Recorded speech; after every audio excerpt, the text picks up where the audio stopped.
You want to make a model fire? Join me now to see how it was done.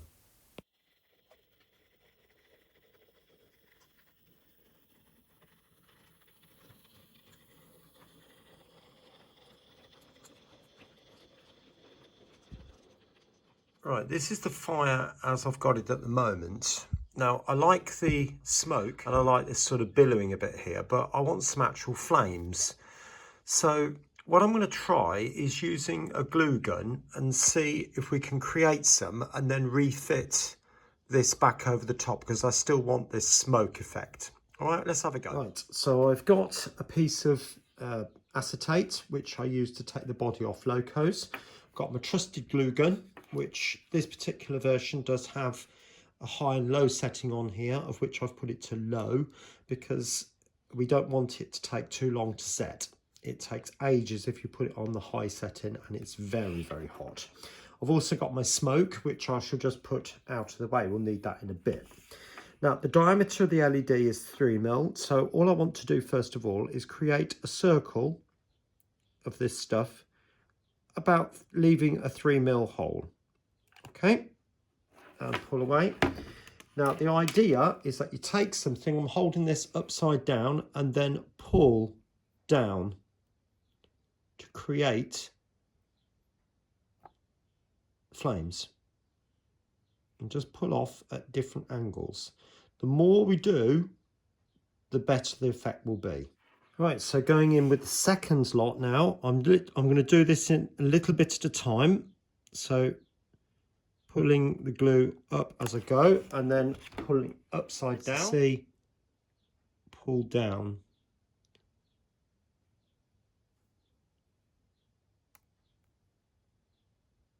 If you do this just as it's starting to set, the flames will hold their shape. There we go. I think that's as much as I'm going to get on this round. But it's getting there, isn't it? I'm quite happy with the way that's coming. Right, next bit. I want to try and see if I can get some really tall ones.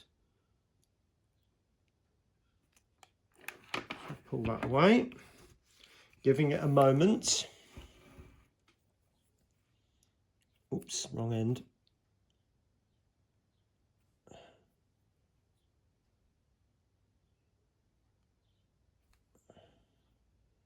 You can see I'm just pulling away quite sharply.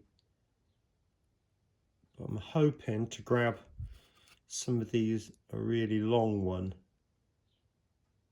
and be able to pull it away. So that's going now. I'm just going to hold it in place. Let that go off a bit. Going, you can see it changing colour.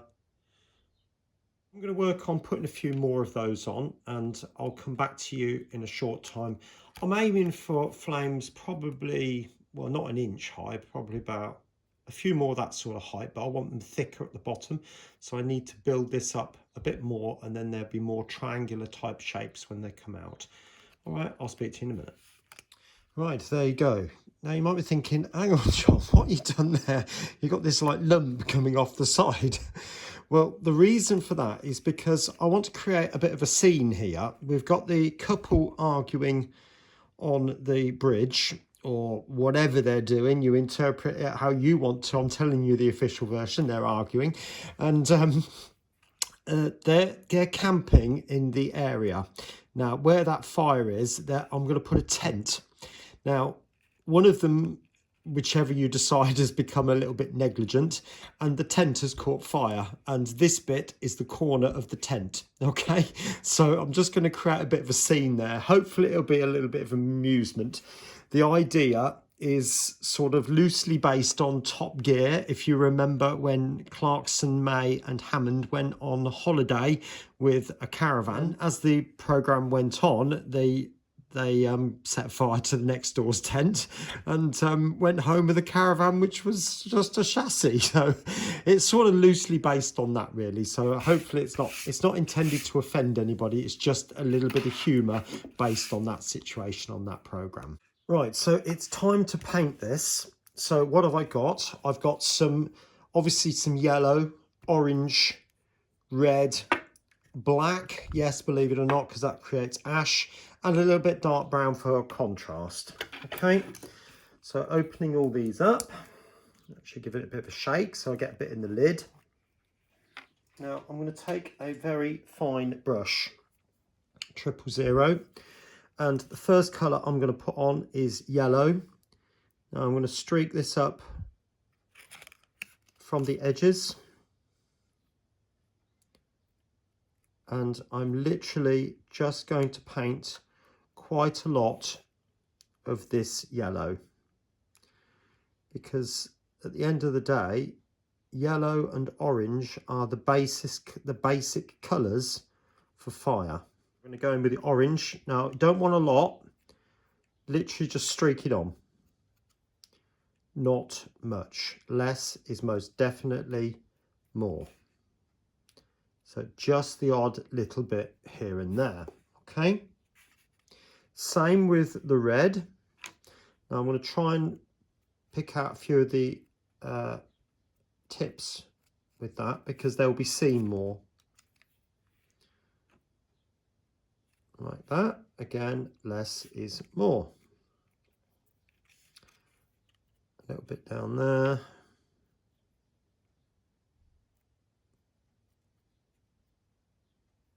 Okay. Wash that out. Now I am going to switch back to this smaller brush because I really don't want a lot of this. The brown. Just odd hints here and there. On the tips as well. But I want the yellow to remain the predominant colour.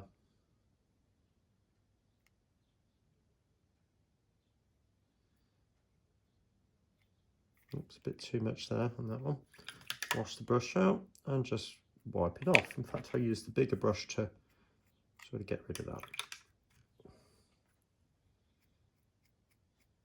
All right, easily done if you make a mistake. Just a tad more, like that. Now the black, very sparingly. Not much. In fact, I'm just going to produce a little bit of the wisps on the very ends. In fact, I will use the bigger brush because it'll be easier to grab the ends, but sort of a little bit, because these are the bits when the flames go up into the sky, if you like, the embers are dying and they're turning black as they're released into the sky. Okay, but I will put a little bit down the bottom, just a tiny little bit, not a lot. A little bit in there. All right, not too much, because I want the light from the LED to obviously shine up through the middle. If you put too much on, then it'll blot all that out. Right, so what I need to do first of all, I'm going to take the same piece that I've got before, and I want to stretch it out this time, because I want the smoke to rise in different parts. I can always go and get a bit more wadding if I need to. In fact, I might, but for the time being, I'm just going to spread it out and position it inside there. So hopefully you can get the idea of what's going on there. Now there's too much down the bottom, so I'm going to pull a bit of that off and just try and mount it on the surface. I don't want the smoke to be wider than the actual fire itself. I think that will be all right. So I'm going to put some glue on the tips. I'm not going to put a lot of glue on, because again, for the same reason, if you put a lot of glue down in there, then the LED won't be able to get the light shining out. So I'm literally just putting glue on the tips of the fire, and then the smoke will stick to that.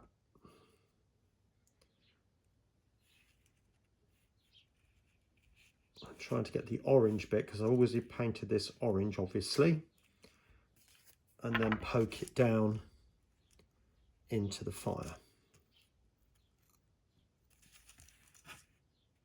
like so. Okay, now I'm just going to pull that bit off because it's not working at the moment. So I will get some more white in a minute. And it just needs to be pushed down onto the glue. And check the other side, so it's not quite right. Now you will get splatters going out, and that's absolutely fine. Again, just turn it so that the white bit is on the top. Okay, right, I'll get some more white wadding and then we'll create this. Next stage then, I'm just going to use hairspray for this. This is the stuff that my mother sort of didn't use. So I'm going to give that a bit of a spray, leave it for a few seconds.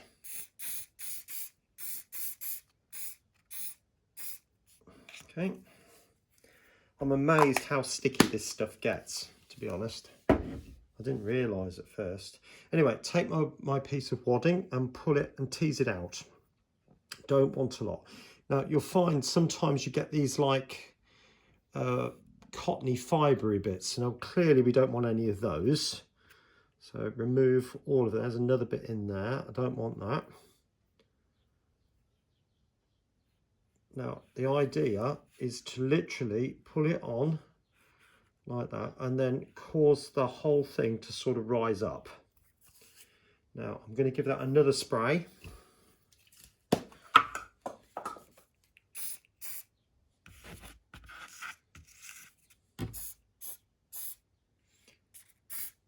Because in the same way that it holds hair up, it will hold this up as well. Oh, there's another strangly bit in there. Let's get rid of that.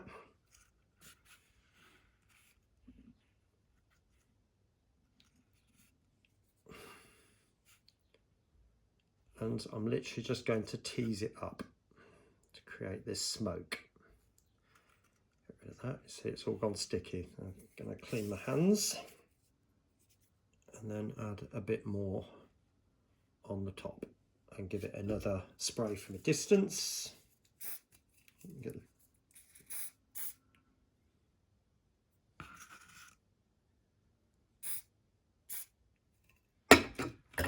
And then get that to sit on the top like that. Okay, now hopefully give the spray a little time to go off. That should be all right. Now I am going to remove this from the base, obviously, but it does trying to get that little bit of plastic inside there, that bit of fibre optic, like I said. It was proving to be a bit difficult, but I might be able to cut it off. If I can't, all I'm going to do is literally just cut around the edge with a pair of scissors, but I think I'll leave that for 5 to 10 minutes to sort of harden up a little bit, and then I'll stick it on the layout. LEDs that I should be using are these from the Hans Sigelman. I've bought quite a lot of these well, LEDs from him, and he usually sends out some free ones along with the ones you buy, and these just happen to be the right colour. He's sent me blue, yellow, orange, green, whatever colour he's sent that to me over the different orders. Anyway, what you need to do before you can actually connect this to your 12 volt, if I put that down there, you'll notice then that one leg is slightly longer than the other, and that's the longer leg on this side is the positive, and obviously the other side is the negative. So what you need to do is to put a resistor on the positive leg.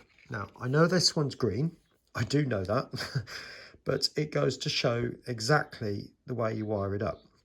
So I've soldered a resistor. This happens to be, I think it's a 1K resistor that goes with them. You get a load of resistors with these, whole load.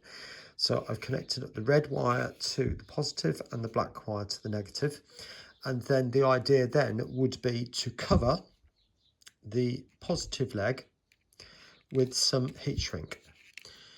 And the idea would then be that you cover up, you take that all the way to the end, so that there's no way that these two wires could touch each other, as you could see, which could easily happen across there. So that would insulate the exposed parts of the wire then it's safe to put through the baseboard to create the fire effect. Right, so you've got your LEDs then, and you probably noticed, actually, I've got more than one LED in there. There's actually 4 there, believe it or not. I've got my orange flickering one there from FLICKERING Electronics. And the other 3 are from the Hand Signalman. Now, there's another orange one in there. And there's a white one there. And then another orange one inside the tent. Now, the other 3, they do appear to flicker slightly, but they're not intended to. All 3 have a resistor on in the same way as I showed you, all on the positive leg, okay? Now, I then went ahead and then connected that to a 12-volt bus. Now, as you can see from here, these 2 wires, this red and black wire, are connected to a 12-volt transformer. I'll take you over and show you that. Now, hopefully you can see this here is a 12-volt DC transformer, okay? So that just plugs in, and then the wires come up through here and then just link through. I haven't connected it up properly yet, but that then goes through into a switch. And all that is you've got your red and your black wire. I've got the black wire going straight through or into a terminal block. That goes into a terminal block, and then another black wire comes out the other side. The red wire goes into the switch in one connection and then out of the other. So when you switch it on, it comes on and goes off when you switch it off. All right. So this acts as a bit like an isolator switch. So the 2 wires, the red and the black wire, come out from where I've just showed you. And then the 4 LEDs that I've got, you've got the 4 red and the 4 black there. They all go into corresponding terminal blocks connecting up to the red and the black. Okay, I hope that makes sense. And then all I've done then, well, actually, I beg your pardon, the wires come in. And then just as I did with the isolator switch, the red goes through this switch here and the black goes into a terminal block and then straight out the other side in exactly the same way as I did before. I hope that makes sense. So you get the effect of the fire. Okay, why not give it a go yourself? Anyway, the top video is going to be all about my layout here, which is Piccadilly sidings, and some of the things I've done on that. And the other video on the screen is going to be about my other N-gauge layout, Piccadilly, based on Manchester Piccadilly Station. Thanks ever so much for watching. Bye for now.